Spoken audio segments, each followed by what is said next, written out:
ಸ್ನೇಹಿತರೆ ನಮಸ್ಕಾರ. ಯುಗಾದಿ ಹಬ್ಬಕ್ಕೆ ಗೃಹಲಕ್ಷ್ಮಿಯರಿಗೆ ಭರ್ಜರಿ ಗುಡ್ ನ್ಯೂಸ್. ಹೌದು ಸ್ನೇಹಿತರೆ, ಗೃಹಲಕ್ಷ್ಮಿ ಯೋಜನೆಯಲ್ಲಿ 3 ಕಂತುಗಳನ್ನಾದರೂ ಯುಗಾದಿ ಹಬ್ಬಕ್ಕೆ ಜಮಾ ಮಾಡಲಾಗ್ತಾ ಇದೆ. ಸೊ ಒಂದಲ್ಲ ಎರಡಲ್ಲ ಸ್ನೇಹಿತರೆ, 6,000 ನಿಮ್ಮ ಖಾತೆಗಳಿಗೆ ಬರ್ತಾ ಇರುವಂಥದ್ದು, ಬರೀ 2,000 ಅಲ್ಲ. ಸೊ ಹಾಗಾದರೆ ಬನ್ನಿ, 27ನೇ ಕಂತಿನ ಹಣ ಈಗಾಗಲೇ ಯಾವ ಯಾವ ಜಿಲ್ಲೆಗಳಿಗೆ ಜಮಾ ಆಗಿದೆ. ಸೊ ಹಾಗೆ ಇವತ್ತು ಕೂಡ ಕೆಲವೊಂದಷ್ಟು ಜಿಲ್ಲೆಗಳಲ್ಲಿರ್ತಕ್ಕಂತಹ ಫಲಾನುಭವಿಗಳಿಗೆ ಜಮಾ ಆಗ್ತಾ ಇದ್ದು, ಅದನ್ನು ಕೂಡ ನಾನು ತಿಳಿಸ್ಕೊಡ್ತೀನಿ. ಜೊತೆಗೆ ಯಾವ ಯಾವ ಕಂತುಗಳು ಪೆಂಡಿಂಗ್ ಉಳಿದಿದ್ದಾವೆ, ಸದ್ಯದಲ್ಲಿ 3 ಕಂತುಗಳನ್ನು ಕೊಡ್ತಾ ಇದ್ದಾರೆ. ಓಕೆ, ಆದರೆ ಅಷ್ಟೇ ನಿಮಗೆ ಪೆಂಡಿಂಗ್ ಉಳಿದಿಲ್ಲ, ಇನ್ನೂ ಹಲವಾರು ಕಂತುಗಳು ಪೆಂಡಿಂಗ್ ಉಳಿದಿರುವಂತಹ ಕಾರಣಕ್ಕಾಗಿ ಈ ವಿಡಿಯೋದಲ್ಲಿ ಆ ಒಂದು ವಿಷಯದ ಕುರಿತಾಗಿ ಕೂಡ ಮಾಹಿತಿಯನ್ನು ಒದಗಿಸಿಕೊಡ್ತೀನಿ. ಸೊ ಜೊತೆಗೆ ಇಂಪಾರ್ಟೆಂಟ್ ಏನಪ್ಪ ಅಂದರೆ, ಈ 3,29,000 ಮಹಿಳೆಯರಿಗೆ ದುಡ್ಡು ಜಮಾ ಆಗೋದಿಲ್ಲ ಎನ್ನುವಂತಹ ಮಾಹಿತಿ ಸೋಷಿಯಲ್ ಮೀಡಿಯಾಗಳಲ್ಲಿ ಹರಿದಾಡ್ತಾ ಇದೆ. ಹಾಗೆ ಈ 3 ಲಕ್ಷ ಫಲಾನುಭವಿಗಳು ನೀವು ಕೂಡ ಆಗಿರಬಹುದಲ್ವಾ.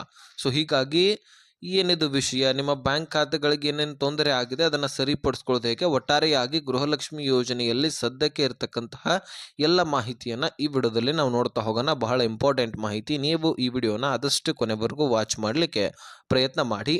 ಸ್ನೇಹಿತರೆ, ಈ ಗೃಹಲಕ್ಷ್ಮಿಯಲ್ಲಿ ಒಟ್ಟಾರೆಯಾಗಿ ನಿಮಗೆ ಬರಬೇಕಾಗಿರ್ತಕ್ಕಂತಹ ಕಂತುಗಳ ಬಗ್ಗೆ ನಾನು ತಿಳಿಸ್ಕೊಟ್ಬಿಡ್ತೀನಿ ಮೊದಲು.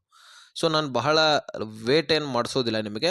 ಒಂದೇ ಮಾತಿನಲ್ಲಿ ಹೇಳಬೇಕಂದ್ರೆ, ಈ 27ನೇ ಕಂತಿನ ಹಣ ಅಂದರೆ 2025 ಡಿಸೆಂಬರ್ ತಿಂಗಳ ಹಣ, ಅಂದರೆ ಹೋದ ವರ್ಷದ ಡಿಸೆಂಬರ್ ತಿಂಗಳ ಹಣ. ಸೊ ಇದು ಬಂತಂದರೆ ಹೋದ ವರ್ಷದ ಎಲ್ಲ ಕಂತುಗಳು ಕ್ಲಿಯರ್ ಆಗತ್ತಾ? ಇಲ್ಲ, ಖಂಡಿತವಾಗ್ಲೂ ಇಲ್ಲ. ಹೋದ ವರ್ಷದ ಪ್ರಾರಂಭದಲ್ಲಿ ಜನವರಿ ತಿಂಗಳಾದ ಬಳಿಕ ಡೈರೆಕ್ಟಾಗಿ ಸರ್ಕಾರ ಏನು ಮಾಡ್ತು, ಏಪ್ರಿಲ್ ತಿಂಗಳ ಹಣವನ್ನು ಹಾಕಿತ್ತು, ಫೆಬ್ರವರಿ ಮಾರ್ಚ್ ತಿಂಗಳ ಹಣವನ್ನು ಕೊಟ್ಟಿಲ್ಲ. ನಾನು ಶಾರ್ಟ್ಕಟ್ ಆಗಿ ಹೇಳ್ತೀನಿ, ಯಾಕಂದರೆ ಇದ್ರ ಬಗ್ಗೆ ಸಾಕಷ್ಟು ವಿಡಿಯೋದಲ್ಲಿ ಚರ್ಚೆ ಮಾಡಿದ್ದೀನಿ, ಇದನ್ನು ರಿಪೋರ್ಟ್ ಮಾಡೋದು ಬೇಡ ಮತ್ತೆ. ಹೀಗಾಗಿ ಆ ಒಂದು ಫೆಬ್ರವರಿ ಮತ್ತು ಮಾರ್ಚ್ ತಿಂಗಳ ಹಣವನ್ನು ಪೆಂಡಿಂಗ್ ಉಳಿಸಿದ್ರು. ಆ 2 ಕಂತುಗಳನ್ನು ಕೂಡ ರಾಜ್ಯ ಸರ್ಕಾರ ಕೊಡಲೇಬೇಕು. ಯಾಕಂದರೆ ಅದನ್ನು ಕೊಟ್ಟಿರಲಿಲ್ಲ, ಯಾಮಾರಿಸ್ಬಿಟ್ಟಿತ್ತು. ಕೊಟ್ಟಿದ್ದೀವಿ ಅಂತ ಹೇಳಿಬಿಟ್ಟು ಆದರೆ ದುಡ್ಡನ್ನು ಯಾರ ಅಕೌಂಟ್ಗಳಿಗೂ ಕೂಡ ಜಮಾ ಮಾಡಿರಲಿಲ್ಲ. ಹೀಗಾಗಿ BJP ನಾಯಕರು ಆಕ್ರೋಶವನ್ನು ವ್ಯಕ್ತಪಡಿಸಿದ್ರು. ಆ 2 ಕಂತುಗಳ 5,000 ಕೋಟಿ ಹಣ ಎಲ್ಲೋಯ್ತು ಎನ್ನುವಂತಹ ಪ್ರಶ್ನೆ ಮಾಡಿದ್ರು. ಚಳಿಗಾಲದ ಅಧಿವೇಶನದಲ್ಲಿ ಸಚಿವೆ ಲಕ್ಷ್ಮೀ ಹೆಬ್ಬಾಳ್ಕರ್ ಅವರ ಮೇಲೆ ಆರೋಪ ಮಾಡಿದ್ರು. ಅದು ನಿಜ ಕೂಡ ಆಗಿತ್ತು. ಯಾಕಂದರೆ 2 ಕಂತುಗಳನ್ನು ಸಚಿವೆ ಲಕ್ಷ್ಮೀ ಹೆಬ್ಬಾಳ್ಕರ್ ಅವರು ಕೊಟ್ಟಿರಲಿಲ್ಲ, ನಿಮ್ಮೆಲ್ಲರ ಖಾತೆಗಳಿಗೆ ಜಮಾ ಮಾಡಿರಲಿಲ್ಲ. ಪ್ರತಿಯೊಬ್ಬ ಮಹಿಳೆಯರಿಗೂ ಕೂಡ 4,000 ಜಮಾ ಆದಂಗೆ ಆಗ್ತಾ ಇತ್ತು ಈಗಾಗಲೇ ಆಲ್ರೆಡಿ. 4,000 ಜಮಾ ಮಾಡಿದ್ದೆ ಆದರೆ 1,22,00,000 ಫಲಾನುಭವಿಗಳಿಗೂ ಕೂಡ ಆ 4,000 ಬಂದಿರಲಿಲ್ಲ. ಅಂದರೆ 2 ಕಂತುಗಳನ್ನು ಕೂಡ ಕೊಟ್ಟಿರಲಿಲ್ಲ. ಹಾಗಾದರೆ ಆ 2 ಕಂತುಗಳನ್ನು ನೀವು ಕೊಡಲೇಬೇಕು ಅನ್ನುವಂತಹ ಒಂದು ಪರಿಸ್ಥಿತಿ ಸರ್ಕಾರಕ್ಕೆ ಬಂದ್ಬಿಡುತ್ತೆ. ಸಚಿವೆ ಲಕ್ಷ್ಮೀ ಹೆಬ್ಬಾಳ್ಕರ್ ಅವರ ಗಮನಕ್ಕೆ ಮೊದಲನೇದಾಗಿ ಇರಲಿಲ್ಲ, ದುಡ್ಡನ್ನು ಕೊಟ್ಟಿದ್ದೀವಿ ಅಂತ ಅಂದ್ಕೊಂಡಿದ್ರೇನೋ. ಆದರೆ ಆಮೇಲೆ ಅದಕ್ಕೆ ಸಂಬಂಧಪಟ್ಟಂತಹ ಅಧಿಕಾರಿಗಳ ಹತ್ರ ಚರ್ಚೆ ಮಾಡಿದಾಗ ಗೊತ್ತಾಗತ್ತೆ 2 ಕಂತುಗಳು ಪೆಂಡಿಂಗ್ ಉಳಿದಿದೆ ಅಂತ. ಹೀಗಾಗಿ ಆ 2 ಕಂತುಗಳನ್ನು ಕೂಡ ನಾನು ಮುಂದಿನ ದಿನಗಳಲ್ಲಿ ಸರಿಪಡಿಸ್ತೀನಿ, ಅಂದರೆ ಕೊಡ್ತೀನಿ ಎನ್ನುವಂತಹ ಭರವಸೆಯನ್ನು ಕೊಟ್ಟರು. ಹೀಗಾಗಿ ಆ 2 ಕಂತುಗಳು ಮತ್ತು 27ನೇ ಕಂತಿನ ಹಣ ಡಿಸೆಂಬರ್ ತಿಂಗಳ ಹಣ, ಹೋದ ವರ್ಷದಲ್ಲಿ ಇನ್ನು 3 ತಿಂಗಳ ಹಣವನ್ನು ಬಾಕಿ ಉಳಿಸಿದ್ದಾರೆ, ಅವುಗಳನ್ನು ಈಗ ಕೊಡ್ತಾ ಇದ್ದಾರೆ. ಇನ್ನು ಸ್ನೇಹಿತರೆ, ಈ ವರ್ಷದಲ್ಲಿ ಅಂದರೆ ಈ ಜನವರಿ ತಿಂಗಳು ಹಿಡ್ಕೊಂಡು ಯಾವ ಕಂತುಗಳನ್ನು ಕೂಡ ಕೊಟ್ಟಿಲ್ಲ. ಜನವರಿ ತಿಂಗಳ ಹಣ ಕೂಡ ಬರಬೇಕು, ಜೊತೆಗೆ ಫೆಬ್ರವರಿ ತಿಂಗಳ ಹಣ ಕೂಡ ಬರಬೇಕಾಗಿದೆ. ಅಂದರೆ ಈ ವರ್ಷದ ಪ್ರಾರಂಭದಲ್ಲಿ ಈ ವರ್ಷದ ಕಂತುಗಳನ್ನು ಸರ್ಕಾರ ಕೊಟ್ಟೇ ಇಲ್ಲ. ಜನವರಿ ತಿಂಗಳ ಹಣ 28ನೇ ಕಂತಿನ ಹಣ ಅಂತ ನಾವು ಕರಿತೀವಿ, ಇದು ನೆನಪಿಟ್ಕೊಳ್ಳಿ. ಈ ವರ್ಷದ ಪ್ರಾರಂಭದ ಜನವರಿ ತಿಂಗಳ ಹಣ 28ನೇ ಕಂತಿನ ಹಣ. ಇದನ್ನು ಮರೆತು ಬಿಟ್ಟರೆ ಮತ್ತೆ ನಿಮಗೆ ಯಾಮಾರಿಸ್ಬಿಡತ್ತೆ ಸರ್ಕಾರ. 2,500 ಕೋಟಿ ಖರ್ಚು ವೆಚ್ಚ ಮಾಡ್ತಿರ್ತಾರೆ ಪ್ರತಿಯೊಂದು ಕಂತಿಗೆ. ಆ 2,500 ಕೋಟಿ ಸರ್ಕಾರವೇ ನುಂಗಾಕತ್ತೆ. ಹಾಗಾಗಿ ಮರಿಬೇಡಿ, 28 ಜನವರಿ ತಿಂಗಳ ಹಣ, 29 ಫೆಬ್ರವರಿ ತಿಂಗಳ ಹಣ.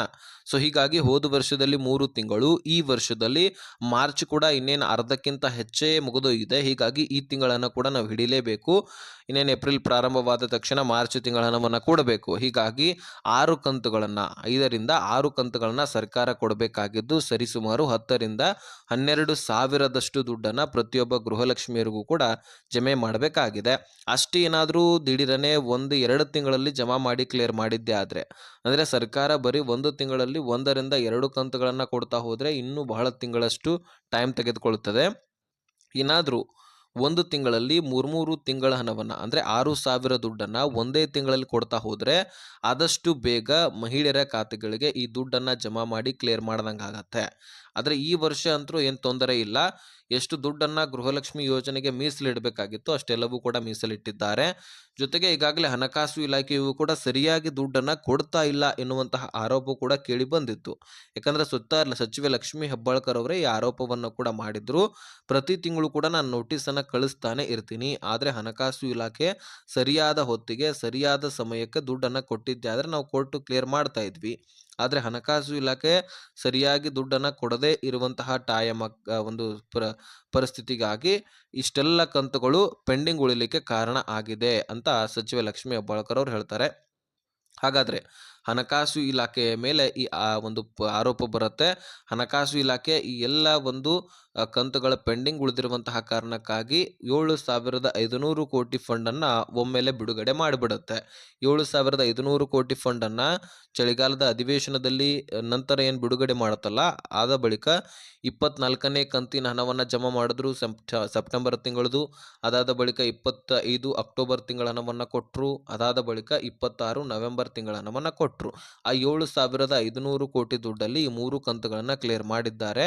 ಇನ್ನು ಸ್ನೇಹಿತರೆ, ಈ ವರ್ಷದಲ್ಲಂತೂ ನೀವು ಗೊತ್ತಿರಬಹುದು 28,600 ಕೋಟಿಯಷ್ಟು ದುಡ್ಡನ್ನ ಬಿಡುಗಡೆ ಮಾಡಲಾಗಿದೆ, ಅಂದ್ರೆ ಮೀಸಲಿಡಲಾಗಿದೆ. ಈ ಗೃಹಲಕ್ಷ್ಮಿ ಯೋಜನೆಗೋಸ್ಕರನೇ 28,608 ಕೋಟಿ ದುಡ್ಡನ್ನ ಮೀಸಲಿಟ್ಟಿದ್ದಾರೆ. ಇದೆಲ್ಲ ಕಂತುಗಳಿಗೆ ಅಂದ್ರೆ 12 ಕಂತುಗಳನ್ನು ಕೂಡ ಇಷ್ಟು ದುಡ್ಡಿನಲ್ಲಿ ಕ್ಲಿಯರ್ ಮಾಡಬಹುದು. ಹೋದ ವರ್ಷಕ್ಕಿಂತ ಈ ವರ್ಷದಲ್ಲಿ ಗೃಹಲಕ್ಷ್ಮಿಯರು ಕಡಿಮೆ ಆಗಿದ್ದಾರೆ. ಹೋದ ವರ್ಷದಲ್ಲಿ 30,000 ಕೋಟಿ ದುಡ್ಡು ಬೇಕಾಗ್ತಾ ಇತ್ತು, ಆದ್ರೆ ಈಗ 1,400 ಕೋಟಿಯಷ್ಟು ದುಡ್ಡನ್ನ ಕಡಿಮೆ ಮಾಡಲಾಗಿದೆ. ಯಾಕಂದ್ರೆ ಅಷ್ಟು ಗೃಹಲಕ್ಷ್ಮಿಯರನ್ನ ತೆಗೆದಾಕಲಾಗಿದೆ ಒಂದು ವೆರಿಫಿಕೇಶನ್ ಮಾಡಿ. ಇನ್ನು ಈಗ ಈ 3 ಲಕ್ಷ ಫಲಾನುಭವಿಗಳಂತ ನಾನು ಹೇಳಿದ್ದೆ ಪ್ರಾರಂಭದಲ್ಲಿ, ಅದರಲ್ಲಿ ನೀವು ಕೂಡ ಆಗಿರಬಹುದು. ಅದಕ್ಕಾಗಿ ತಿಳ್ಕೊಳ್ಳಿ ಯಾಕೆ ಅಂತ ಹೇಳ್ತೀನಿ ನಾನು. ಅದಕ್ಕಿಂತ ಮುಂಚಿತವಾಗಿ ಈಗ ಬರ್ತಕ್ಕಂತಹ 27ನೇ ಕಂತಿನ ಹಣ ಬೆಂಗಳೂರು ನಗರ ಸೇರಿದಂತೆ ವಿಜಯನಗರ, ಧಾರವಾಡ, ಯಾದಗಿರಿ, ಬೆಂಗಳೂರು ಗ್ರಾಮಾಂತರ, ಉತ್ತರ ಕನ್ನಡ, ದಕ್ಷಿಣ ಕನ್ನಡ, ದಾವಣಗೆರೆ, ಉಡುಪಿ, ಚಿತ್ರದುರ್ಗ, ಚಿಕ್ಕಮಗಳೂರು, ಬೀದರ, ಹಾಸನ ಹೀಗೆ ಹಲವಾರು ಜಿಲ್ಲೆಗಳಲ್ಲಿರ್ತಕ್ಕಂತಹ ಗೃಹಲಕ್ಷ್ಮಿಯರ ಖಾತೆಗಳಿಗೆ ದುಡ್ಡು ಜಮಾ ಆಗ್ತಾ ಇದೆ. ಸೊ ಅದರಲ್ಲಿ ನಿಮ್ಮ ಜಿಲ್ಲೆನೂ ಕೂಡ ಆಗಿದ್ರೆ ನಿಮ್ಮ ಖಾತೆಗಳಿಗೂ ಕೂಡ ಬರುತ್ತೆ, ವರಿ ಮಾಡಿಕೊಳ್ಳುವಂತಹ ಅವಶ್ಯಕತೆ ಇಲ್ಲ. ಇನ್ನು 3,29,000 ಮಹಿಳೆಯರಿಗೆ ಯಾಕೆ ದುಡ್ಡು ಬರ್ತಾ ಇಲ್ಲ ಅಂತ ಹೇಳೋದಾದ್ರೆ ಸ್ನೇಹಿತರೆ, ಮುಖ್ಯವಾಗಿ ಈ ಬ್ಯಾಂಕ್ ಅಕೌಂಟ್ಗಳು ಚಾಲ್ತಿಯಲ್ಲಿಲ್ಲ ಅಂತ ಸರ್ಕಾರ ತಿಳಿಸ್ತಾ ಇದೆ. ಹೌದು ಸ್ನೇಹಿತರೆ, ಬ್ಯಾಂಕ್ ಅಕೌಂಟ್ಗಳಂದ್ರೆ ಬಹಳಷ್ಟು ಮಹಿಳೆಯರು ಟ್ರಾನ್ಸಾಕ್ಷನ್ನೇ ಮಾಡಿಸೋದಿಲ್ಲ. ಬ್ಯಾಂಕ್ ಅಕೌಂಟನ್ನು ಏನೋ ಓಪನ್ ಮಾಡ್ತಾರೆ, ಆದರೆ ಆ ಅಕೌಂಟನ್ನು ಯೂಸ್ ಮಾಡ್ಕೊಳ್ಳೋದಿಲ್ಲ. ನೀವು ಅಂದರೆ ದುಡ್ಡನ್ನು ಹಾಕೋದು ತೆಗೆಯೋದು ಮಾಡ್ತಾ ವಹಿವಾಟು ಮಾಡ್ತಾ ಇದ್ರೆ, ಟ್ರಾನ್ಸಾಕ್ಷನ್ ಮಾಡಿಸ್ತಾ ಇದ್ರೆ ಯಾವುದೇ ರೀತಿ ತೊಂದರೆ ಇರೋದಿಲ್ಲ. ನಿಮ್ಮ ಖಾತೆಗಳಿಗೆ ದುಡ್ಡು ಬಂದ್ಬಿಡುತ್ತೆ. ಸೊ ನೀವು ಏನು ಮಾಡ್ತೀರಾ, ನಿಮ್ಮ ಖಾತೆಗಳಿಗೆ ದುಡ್ಡೇ ಬರೋದಿಲ್ಲ ಅಂದರೆ ನೀವು ಟ್ರಾನ್ಸಾಕ್ಷನ್ನೇ ಮಾಡಿಸೋದಿಲ್ಲ. ಆನ್ಲೈನಲ್ಲಿ ಆಗಿರಲಿ ಅಥವಾ ಆಫ್ಲೈನಲ್ಲಿ ಆಗಿರಲಿ. ಆನ್ಲೈನ್ ಅಂದರೆ ಈಗ ಗೂಗಲ್ ಪೇ, ಫೋನ್ಪೇ, ಪೇಟಿಎಮ್ ಮುಖಾಂತರ ಆನ್ಲೈನ್ ಟ್ರಾನ್ಸಾಕ್ಷನ್ ಮಾಡಿಸ್ತಾ ಇದ್ರೆ ಏನು ತೊಂದರೆ ಇಲ್ಲ. ಅದನ್ನು ಕೂಡ ಮಾಡೋದಿಲ್ಲ. ಈ ಕಡೆ ಬ್ಯಾಂಕ್ಗಳಿಗೆ ಹೋಗಿ ದುಡ್ಡು ಹಾಕೋದು ತೆಗೆಯೋದು ಕೂಡ ಮಾಡೋದಿಲ್ಲ. ಹೀಗಾಗಿ ನಿಮ್ಮ ಅಕೌಂಟ್ಗಳನ್ನು ಡೆಡ್ ಅಕೌಂಟ್ ಅಂತ ಸರ್ಕಾರ ಮಾಡಿರೋ ಬ್ಯಾಂಕ್ನವರು ಮಾಡ್ತಿರ್ತಾರೆ. ಅದಕ್ಕಾಗಿ ಅದನ್ನು ಓಪನ್ ಮಾಡಿಸ್ಕೊಳ್ಬೇಕಂತ ಖುದ್ದಾಗಿ ಸಚಿವೆ ಲಕ್ಷ್ಮೀ ಹೆಬ್ಬಾಳ್ಕರ್ ಅವರು ತಿಳಿಸಿದ್ದಾರೆ. ಸೊ ನಿಮಗೆ ದುಡ್ಡು ಜಮಾ ಆಗಬೇಕಂದ್ರೆ ಈ ಕೆಲಸ ಮಾಡೋದು ಕಡ್ಡಾಯ ಅಂತ ಮಾಹಿತಿ ತಿಳಿದು ಬಂದಿದೆ. ಅದನ್ನು ನಾನು ನಿಮಗೆ ತಿಳಿಸಿದ್ದೀನಿ. ಇನ್ನೇನೇ ಕ್ವಶನ್ಸ್ಗಳಿದ್ರು ಡಿಸ್ಕ್ರಿಪ್ಷನಲ್ಲಿ ಇನ್ಸ್ಟಾಗ್ರಾಮ್ ಲಿಂಕ್ ಇರುತ್ತೆ, ಅಲ್ಲಿಂದ ಮೆಸೇಜ್ ಮಾಡಿ, ಖಂಡಿತವಾಗ್ಲೂ ರಿಪ್ಲೈ ಕೊಡ್ತೀನಿ. ವಿಡಿಯೋ ನೋಡೋದಕ್ಕೆ ಧನ್ಯವಾದ. ಈ ವಿಷಯವನ್ನು ಎಲ್ಲ ಗೃಹಲಕ್ಷ್ಮಿಯರಿಗೆ ಶೇರ್ ಮಾಡಿ, ಹಾಗೆ ಸಬ್ಸ್ಕ್ರೈಬ್ ಮಾಡ್ಕೊಳ್ಳಿ.